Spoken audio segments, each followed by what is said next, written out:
সাদা গরম ভাত, ধোঁয়া উঠছে, খাসির মাংস, রেওয়াজি খাসির মাংস, সেখান থেকেও ধোঁয়া উঠছে। তোকে খেয়ে নিই। খাসির মাংস আলুটাও কিন্তু খেতে খুব টেস্ট হয়। এত গরম ধোঁয়া উঠছে, মাখাবো কি করে? দাঁড়া দাঁড়া, গরম।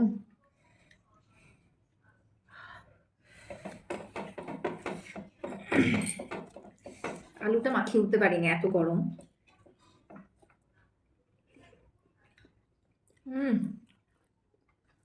সাদা ভাত আর মাটন, এর থেকে ভালো কম্বো বাঙালিদের কাছে আর কিছু হয় না।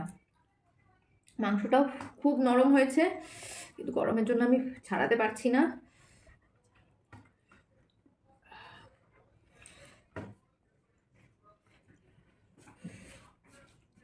একদম তুলতুলে। দারুণ। জাস্ট ফাটাফাটি।